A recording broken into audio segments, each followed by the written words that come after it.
Oke, baca. Woi, Yang lain maju, yang lain. ayo maju, yang lain maju. Puluhan anggota ormas dari sejumlah wilayah mendatangi markas kelompok debt collector yang berada di Jalan Dan Mogot, Cengkareng, Jakarta Barat. Mereka menyerang kelompok debt collector lantaran salah satu anggotanya menjadi korban perampasan sepeda motor. Aksi saling serang pun terjadi di lokasi tersebut hingga mengundang warga maupun pengguna jalan yang turut menjadi tontonan. Peristiwa berawal saat salah seorang anggota ormas menjadi korban perampasan sepeda motor oleh komplotan debt collector. Tak terima dirampas, korban pun mengajak anggota ormas lainnya untuk menyerang kelompok debt collector.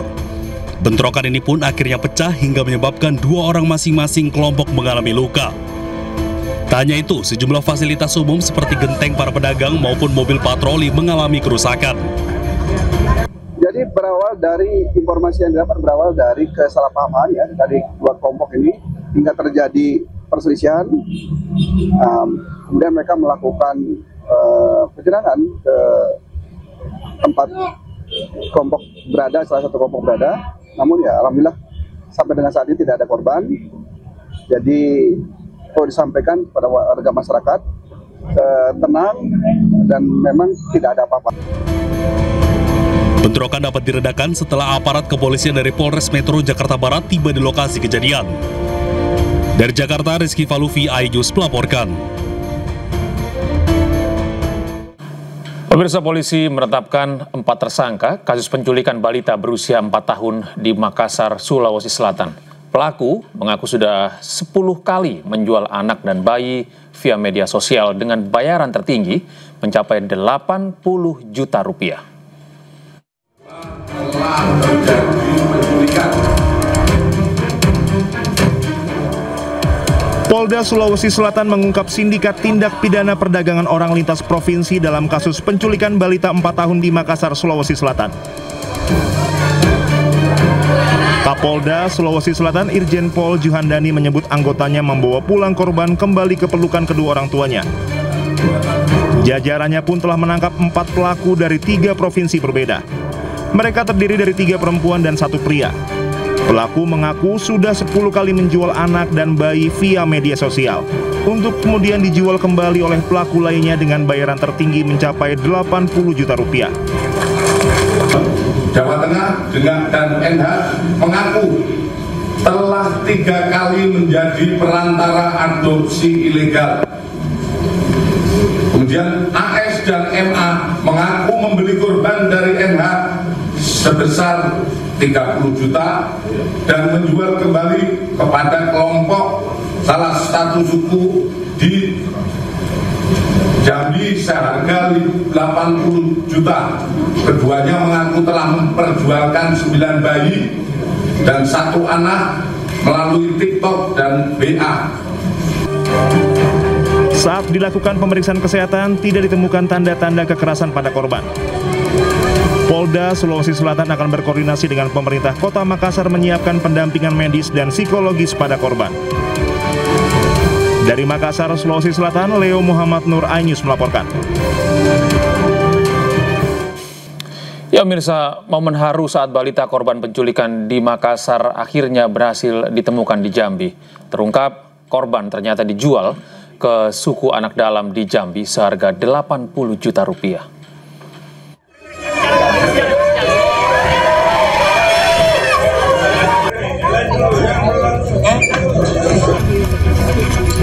Kasus penculikan balita perempuan berinisial BL viral di media sosial. BL akhirnya ditemukan di Kabupaten Merangin, Provinsi Jambi setelah polisi menelusuri rekaman CCTV dan mengembangkan informasi dari lapangan. Polisi yang menerima laporan keluarga terus mengembangkan kasus penculikan ini karena tidak menutup kemungkinan ada sindikat perdagangan anak.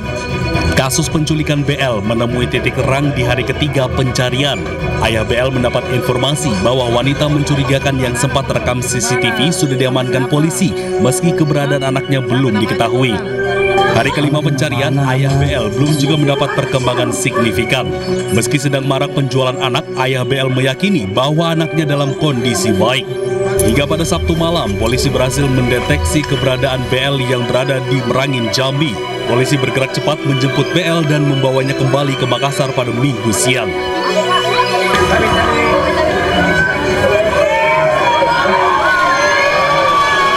keluarga dan kerabat menanti kedatangan BL. BL digendong keluar dari mobil dengan pengamanan ketat polisi. Bocah berusia 4 tahun ini langsung disambut penuh haru oleh keluarga, terutama orang tuanya. Usai menjalani pemeriksaan kesehatan, Kapolrestabes Makassar, Kombes Pol Arya Perdana, lalu menyerahkan secara resmi BL kepada pihak keluarga.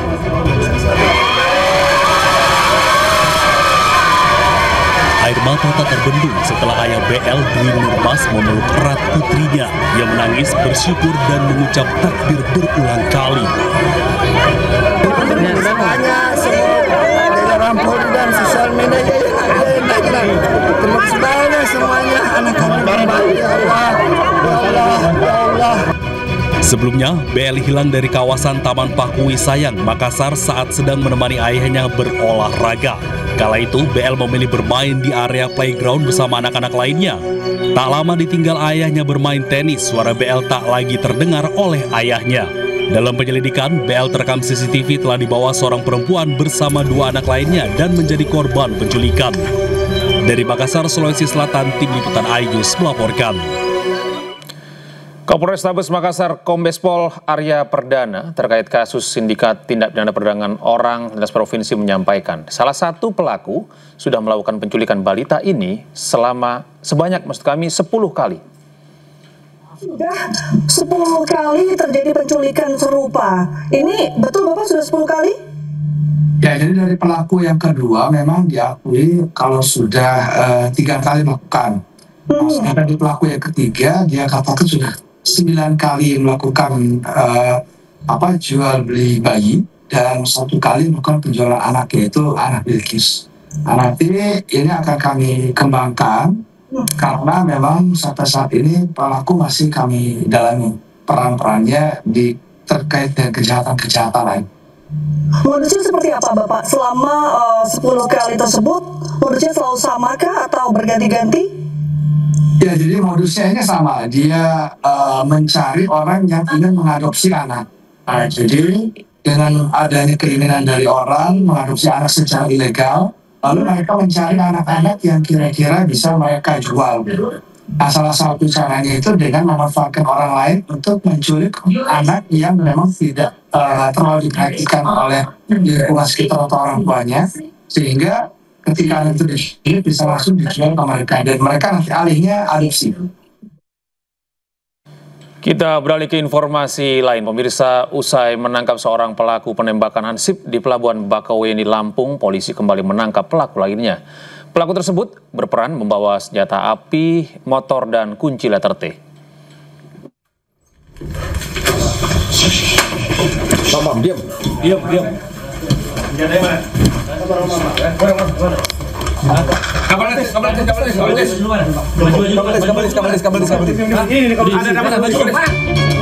Inilah detik-detik penangkapan satu pelaku penembakan hansip di wilayah Cakung, Jakarta Timur beberapa saat lalu. Penangkapan ini dilakukan usai aksi 2 pelaku menembak seorang hansip saat menggagalkan aksi para pelaku. Pelaku berinisial PS ditangkap di kawasan Cipayung, Jakarta Timur ini memiliki peran sebagai pembawa motor, kunci letter T, hingga menyimpan senjata api. Sebelumnya, seorang pelaku lain berinisial R ditangkap petugas gabungan di Pelabuhan Bakauheni, Lampung dalam upaya pelariannya. Sehingga dalam kurun waktu 12 jam, pelaku pertama dengan inisial R ini sudah bisa diamankan pada saat yang bersangkutan ingin melarikan diri ke wilayah Sumatera, diamankan di Bakauheni Pelabuhan. Selanjutnya, setelah pendalaman dari tersangka 1, Subdit Resmob juga melakukan pengejaran kepada tersangka 2 dengan inisial PS.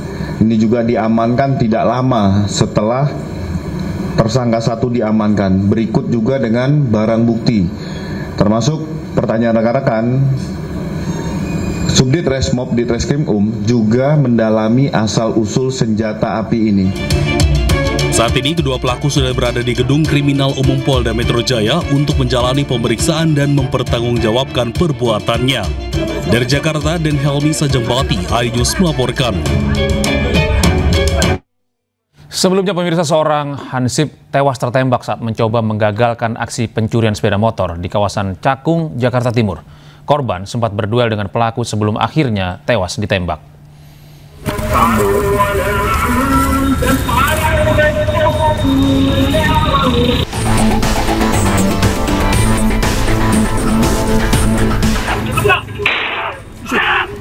Dari rekaman kamera pengawas, korban bersama rekannya berusaha menggagalkan aksi pencurian sepeda motor yang dilakukan dua pelaku di Cakung, Jakarta Timur. Korban yang berprofesi sebagai hansip melihat dua orang mencurigakan mencongkel sepeda motor milik salah satu warga. Bersama rekan sesama keamanan perumahan, korban menabrakkan sepeda motornya untuk menggagalkan aksi pelaku tersebut. Korban juga sempat berduel dengan salah satu pelaku, namun pelaku yang terdesak kemudian melepaskan tembakan ke arah korban. Korban tewas seketika dengan luka tembak di perut.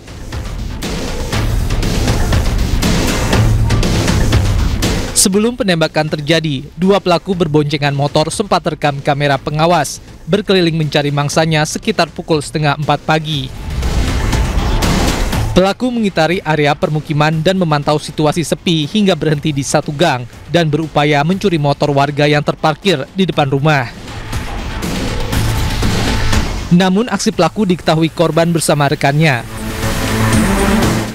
Beralih ke informasi lain, pemirsa, kasus bullying kembali terjadi di lingkungan sekolah. Kali ini peristiwa tersebut menimpa pelajar SMP di Blora, Jawa Tengah hingga membuat korban trauma.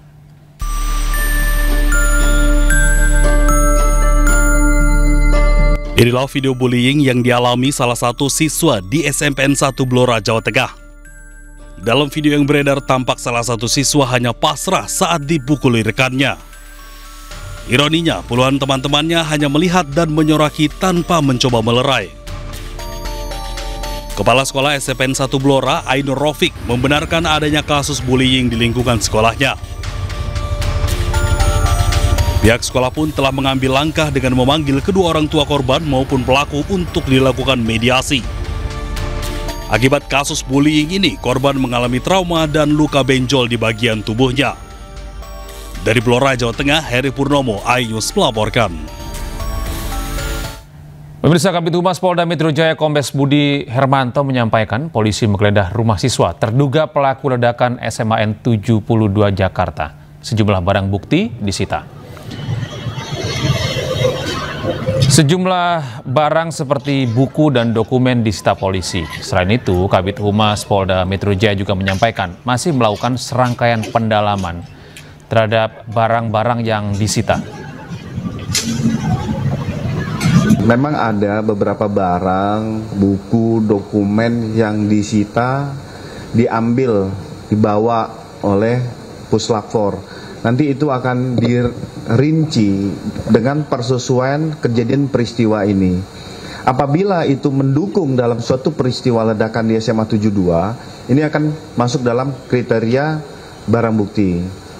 Tetapi apabila itu tidak menjadi asupan di dalam proses olah barang bukti, itu mungkin kita abaikan. Jadi secara detail barang apa saja ini nanti Mas Yuldan akan dijelaskan nanti pada saat konferensi pers ya. Pemirsa, Polda Metro Jaya menjadwalkan pemeriksaan terhadap tersangka kasus tudingan ijazah palsu Joko Widodo, Roy Suryo pada Kamis mendatang. Selain Roy Suryo, sejumlah tersangka juga turut dipanggil. Roy Suryo akan diperiksa perdana sebagai tersangka. Surat pemanggilan sebagai tersangka telah dikirim, terjadwal pada Kamis 13 November 2025 mendatang. Seperti diketahui, 8 orang ditetapkan sebagai tersangka dalam kasus tudingan ijazah palsu Presiden ke-7 Republik Indonesia Joko Widodo. Dari ke-8 tersangka, kepolisian membagi menjadi 2 klaster. 5 orang berada di klaster pertama, sementara 3 orang berada di klaster kedua. Roy Suryo sendiri berada di klaster kedua. Panggilan tersangka terhadap Saudara Roy Suryo, Rismon, dan Dr. Tifa sudah dilayangkan penyidik untuk diagendakan, dijadwalkan pada hari Kamis 13 November 2025 pukul 10.00. Sampai saat ini penyidik masih menunggu konfirmasi terhadap panggilan tersebut. Panggilan tersebut dilayangkan dengan 3 cara, baik itu menggunakan jalur paket, diantar langsung oleh penyidik ke rumah dan alamat sesuai dengan KTP, yang ketiga dikirim melalui WhatsApp. Pemirsa, 8 orang ditetapkan menjadi tersangka terdiri dari Roy Suryo CS dalam kasus tudingan ijazah palsu yang dilaporkan Presiden ke-7 Joko Widodo. Penetapan tersangka dibagi menjadi 2 klaster dan ke-8 tersangka dijerat pasal berlapis Undang-Undang ITE.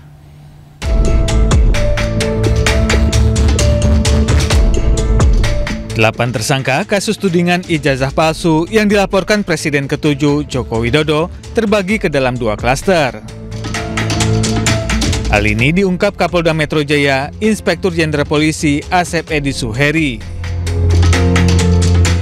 Di klaster pertama ada 5 tersangka, yakni Egy Sujana, pengacara, Kurnia Tri Rohyani, aktivis TPUA, Damai Hari Lubis, aktivis TPUA, Rustam Effendi, aktivis, dan Muhammad Rizal Fadila, aktivis TPUA. Para tersangka dijerat pasal berlapis dengan ancaman penjara 6 tahun atau denda 1 miliar rupiah.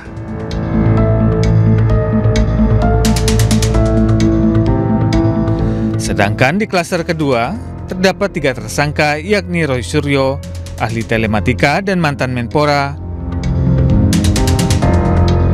Simon Hasiolan Sianipar, ahli digital forensik, dan Dr. Tifauziah Tiasuma, dokter sekaligus aktivis. Ketiga tersangka dijerat pasal berlapis dengan ancaman penjara 6 tahun atau denda 1 miliar rupiah.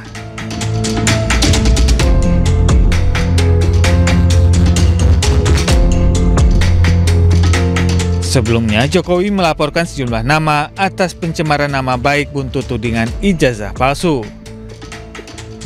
Dalam laporan tersebut, ada 12 nama yang dilaporkan. Kasus ini pun mencuat setelah Roy Suryo bersama beberapa pihak menggugat keaslian ijazah sarjana Jokowi dari Fakultas Kehutanan Universitas Gadjah Mada. Dari Jakarta, Tim Liputan iNews melaporkan. Pemirsa, pasca ledakan di SMA N 72 Jakarta, Gubernur Jakarta Pramono Anung mendukung rencana pemerintah pusat soal pembatasan game online. Sebelumnya, dalam rapat terbatas yang dipimpin Presiden Prabowo Subianto, pemerintah membuka peluang untuk membatasi game online.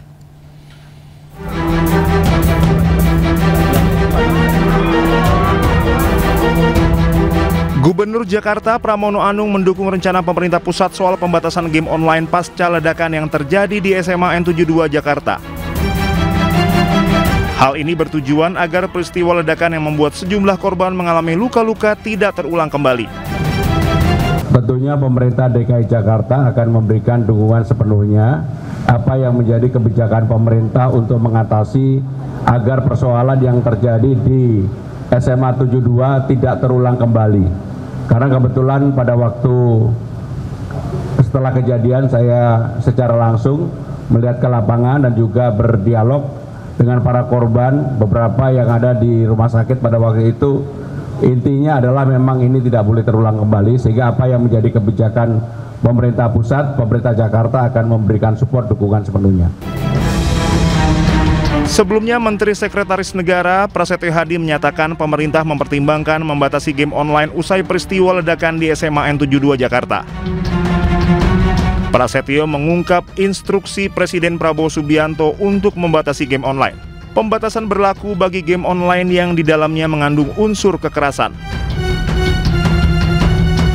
Sesuatu yang dirasa mencurigakan, termasuk beliau tadi menyampaikan bahwa kita masih juga harus berpikir untuk membatasi dan mencoba bagaimana mencari jalan keluar terhadap pengaruh-pengaruh dari game-game online, karena tidak menutup kemungkinan game-game online ini ada beberapa yang di situ ada hal-hal yang kurang baik yang mungkin itu bisa mempengaruhi generasi kita ke depan. Misalnya contoh PUBG gitu, misalnya contoh itu kan di situ juga mungkin kita berpikirnya mungkin ada pembatasan-pembatasan ya, karena di situ kan jenis-jenis senjata juga mudah sekali untuk dipelajari. Lebih berbahaya lagi ini kan secara psikologis terbiasa yang melakukan yang namanya kekerasan itu sebagai sesuatu yang mungkin menjadi biasa aja gitu. Prasetyo mengatakan dalam rapat terbatas yang dipimpin Presiden Prabowo Subianto bersama Kapolri dan sejumlah Menteri Kabinet Merah Putih, disimpulkan game online menjadi salah satu penyebab yang mempengaruhi terduga pelaku peledakan di SMA N72 Jakarta. Dari Jakarta, tim Liputan Anyus melaporkan. Presiden Prabowo Subianto resmi menetapkan Presiden kedua Republik Indonesia, Soeharto, sebagai pahlawan nasional. Putri almarhum Soeharto, Siti Hardianti Rukmana, menyampaikan rasa terima kasih kepada Presiden Prabowo Subianto atas penetapan ayahnya sebagai pahlawan nasional. Ahli waris almarhum Jenderal Besar TNI Haji Muhammad Soeharto, tokoh dari Provinsi Jawa Tengah. Presiden Prabowo Subianto resmi menetapkan Presiden kedua Republik Indonesia Soeharto sebagai pahlawan nasional. Ketiga anak almarhum Soeharto yakni Siti Hardianti Rukmana atau Tutut Soeharto, Bambang Triatmojo, dan Siti Hediati Haryadi atau Titik Soeharto saling berpelukan hangat dalam prosesi upacara penganugerahan gelar pahlawan nasional di Istana Negara Senin pagi. Siti Hardianti Rukmana atau yang akrab disapa Tutut Soeharto menyampaikan rasa terima kasihnya kepada Presiden Prabowo Subianto atas penetapan sang ayah Soeharto Presiden kedua Republik Indonesia sebagai pahlawan nasional. Terima kasih banyak atas keputusan beliau telah memilih menentukan Bapak sebagai pahlawan nasional gitu ya. Dan beliau karena beliau mungkin tentara juga ya, jadi tahu apa yang telah dilakukan Bapak dari sejak dahulu kala. Tapi beliau juga menentukan itu melihat aspirasi dari masyarakat juga. Soeharto diangkat menjadi pahlawan nasional dalam upacara penganugerahan gelar pahlawan nasional tahun 2025 di Istana Negara Jakarta. Penganugerahan dilakukan berdasarkan keputusan Presiden Republik Indonesia nomor 116 TK tahun 2025 tentang penganugerahan gelar pahlawan nasional. Tim Liputan Anyus melaporkan. Gelar pahlawan nasional juga disematkan kepada aktivis buruh Marsinah. Keluarga menangis terharu. Keluarga mengucap terima kasih kepada almarhum Marsinah karena meski langkah Marsinah terhenti, namun nafas perjuangannya masih terus berjalan untuk para buruh di Indonesia. Ibu, tanpa ada Bapak Marsinah, saya tidak menjangka jenengan Marsinah jadi orang besar, bahkan membanggakan seluruh Indonesia, khususnya Nganjuk, terangkat Nganjuk punya pahlawan nasional sekarang ini. Dan Marsinah sebagai pahlawan buruh juga pahlawan mungkin yang termuda. Ahli waris almarhumah Marsinah, tokoh dari Provinsi Jawa Timur, pahlawan bidang perjuangan sosial dan kemanusiaan. Gelar pahlawan nasional disematkan kepada aktivis buruh Marsinah. Keluarga menangis terharu. Keluarga tak bisa membendung air mata atas penghargaan tinggi yang diberikan pemerintah Indonesia kepada Marsinah.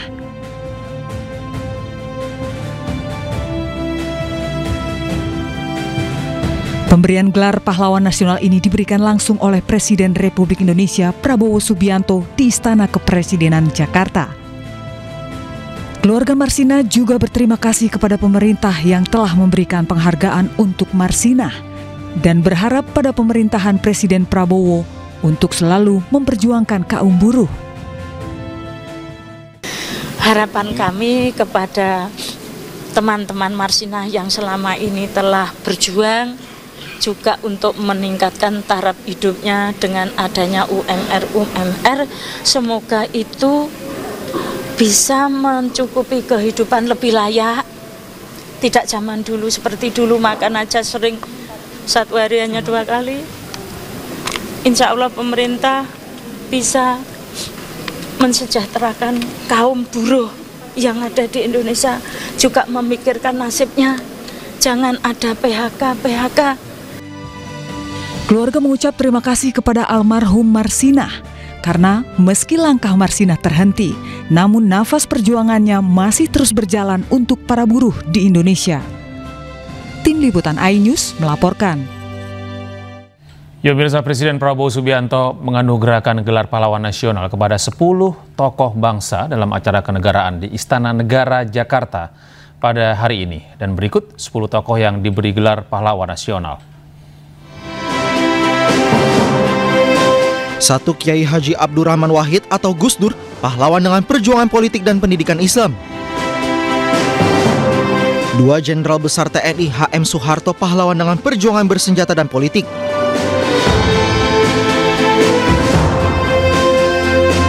3. Marsinah, pahlawan dengan perjuangan sosial dan kemanusiaan.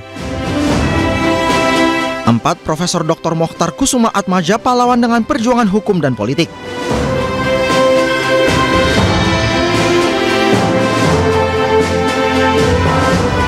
5. Hajar Rahma El Yunusiah, pahlawan dengan perjuangan pendidikan Islam. 6. Jenderal TNI Purnawirawan Sardo Edi Wibowo, pahlawan dengan perjuangan bersenjata.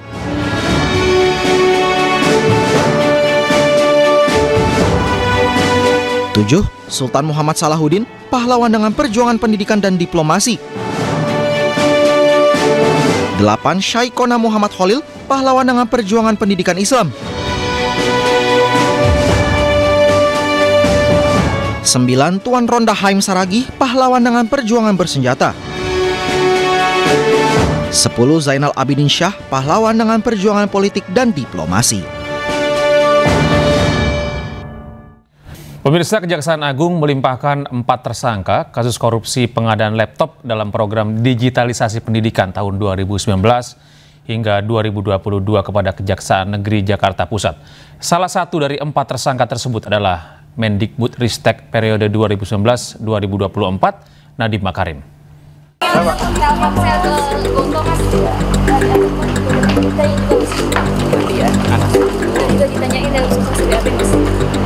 Dengan pengawalan petugas Kejaksaan Agung, 4 tersangka kasus korupsi pengadaan laptop Chromebook dalam program digitalisasi pendidikan tahun 2019-2022 siang tadi tiba di Kejaksaan Negeri Jakarta Pusat. Keempat tersangka terdiri dari Mendikbudristek periode 2019-2024 Nadiem Makarim, Sri Wahyuni selaku Direktur Sekolah Dasar Kemendikbud 2020-2021, Mulatsia, Direktur Sekolah Menengah Pertama sekaligus kuasa pengguna anggaran Kemendikbud tahun 2020-2021, dan Ibrahim Arif selaku mantan konsultan Kemendikbudristek. Terhadap keempat tersangka ini saat ini sedang dilakukan penelitian oleh penuntut umum. Berikut juga barang buktinya. Terkait perkara ini nanti sekarang sepenuhnya ada di penuntut umum pada Kejaksaan Negeri Jakarta Pusat, dan penuntut umum mempunyai kewenangan 20 hari ke depan yang nantinya akan segera dilimpahkan ke Pengadilan Negeri Tipikor. Para tersangka beserta berkas perkara dilimpahkan ke Kejaksaan Negeri Jakarta Pusat untuk segera disidangkan. Saya hanya ingin mengucapkan terima kasih kepada pihak kejaksaan yang sudah menyelesaikan tahap pemeriksaan. Saya juga ingin bilang, karena ini Hari Pahlawan ya, saya jadi keinget waktu upacara di Kemendikbud itu mengenang para pahlawan tanpa tanda jasa, yaitu guru-guru. Jadi saya ingin mengucapkan salam hormat kepada guru se-Indonesia. Saya alhamdulillah sehat, walaupun ini masa yang sulit buat saya karena terpisah dengan keluarga, dan 4 anak saya masih sangat kecil, jadi masih sangat membutuhkan ayahnya. Tapi alhamdulillah saya diberikan kekuatan dan saya berikan kesehatan, karena Allah ada senantiasa selalu ada di sisi saya, karena Allah selalu ada di sisi kebenaran. Sebelumnya, Kejaksaan Agung menetapkan Nadiem Makarim sebagai tersangka kasus korupsi pengadaan laptop Chromebook dalam program digitalisasi pendidikan di Kemendikbudristek tahun 2019-2022. Penetapan tersangka dilakukan usai penyidik mendapatkan 2 alat bukti yang cukup. Dari Jakarta, Rani Sanjaya, iNews melaporkan. Sementara itu pemirsa, diduga berada di Australia, DPO korupsi pengadaan laptop di Kemendikbudristek Juristan belum berhasil dipulangkan. Kejagung menyebut masih menunggu hasil pengajuan red notice untuk memulangkannya. Terhadap Juristan, ke tim penyidik Gedung Bundar sudah melakukan dan memaksimalkan untuk menghadirkan, di mana sudah ditetapkan, sudah dipanggil baik tingkat pada petung saksi 3 kali, tersangka sudah juga ditetapkan DPO dan sudah dimintai untuk diterbitkan red notice kepada NCB dan sudah diteruskan oleh NCB ke Interpol di Lyon, Prancis. Kita sedang menunggu hasil improve dari Interpol pusat di Prancis. Penyidik sudah tetap memantau meskipun red notice belum diterbitkan, dan penyidik juga berkoordinasi dengan satker-satker terkait. Artinya berkasnya ini sudah lengkap, sudah Ya, terhadap dari 5 tersangka, 4 ini yang dinyatakan sudah lengkap oleh penuntut umum dan segera dilimpahkan nantinya ke Pengadilan Negeri Tipikor. Ya. Kalau Juristan masih proses penyidikan, kita tunggu perkembangan berikutnya. Pemirsa, Ketua Komite Reformasi Polri, Jimli Asidiki, menyebut tim reformasi Polri akan bekerja selama 3 bulan ke depan. Selain menggelar rapat mingguan, tim juga akan menggelar public hearing untuk mengumpulkan aspirasi masyarakat. Keputusan Presiden Setelah resmi dilantik 8 November di Istana Kepresidenan, Komite Reformasi Polri bergerak cepat menggelar rapat. Dipimpin Jimli Asidik, rapat dihadiri 10 anggota komite, termasuk mantan Menko Polhukam Mahfud MD yang mewakili unsur sipil. Menurut Jimli, Komite Reformasi Polri sudah menyusun jadwal selama 3 bulan ke depan. Selain akan menggelar rapat setiap pekan, semua hasil kerja Komite Reformasi Polri akan dilaporkan kepada Presiden Prabowo Subianto. Harapannya selama 3 bulan nanti kita akan melaporkan, merekomendasikan kebijakan-kebijakan yang perlu ditempuh, yang nanti keputusannya ada di tangan Presiden. Jimli menambahkan tim juga akan rutin menggelar public hearing untuk mengumpulkan aspirasi dari masyarakat seperti dari BEM, LSM hingga Ormas. Seminggu sekali kami mengadakan rapat pleno. Tapi di antara seminggu sekali itu kami manfaatkan untuk mengadakan public hearing, ya, tatap muka, ya, belanja masalah, mendengarkan aspirasi dari berbagai kalangan yang akan kami undang. Menurut Jimli, hasil pengumpulan aspirasi dari masyarakat akan dirumuskan dalam waktu 2 bulan, sehingga akan menghasilkan rekomendasi dan kebijakan baru untuk mereformasi kepolisian. Sebelumnya, Komite Reformasi Polri dibentuk Presiden Prabowo Subianto. Komite ini diharapkan bisa memperbaiki citra Polri di masyarakat. Tim Liputan iNews melaporkan. Bank Indonesia memastikan bahwa redenominasi rupiah tetap mempertimbangkan waktu yang tepat dengan memperhatikan stabilitas politik, ekonomi, sosial, serta kesiapan teknis, termasuk hukum, logistik, serta teknologi informasi.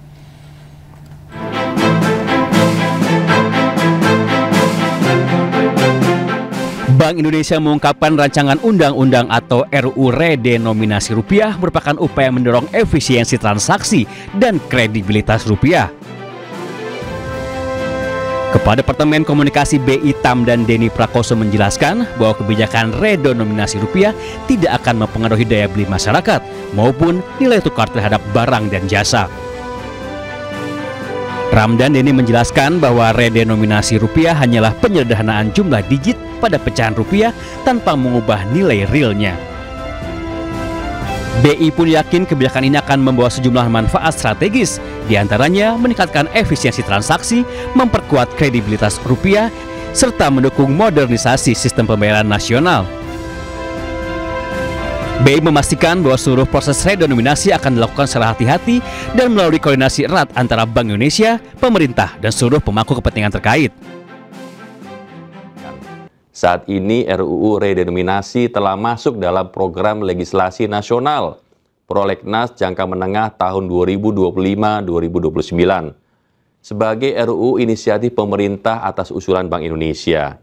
Selanjutnya, Bank Indonesia bersama pemerintah dan DPR akan terus melakukan pembahasan mengenai proses redenominasi.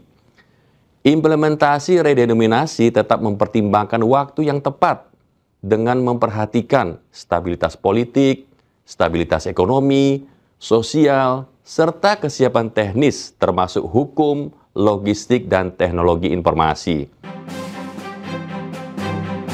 Ramdan menjelaskan bahwa RUU redenominasi telah dimasukkan dalam program legislasi nasional jangka menengah 2025 hingga 2029 sebagai RUU inisiatif pemerintah atas usulan BI.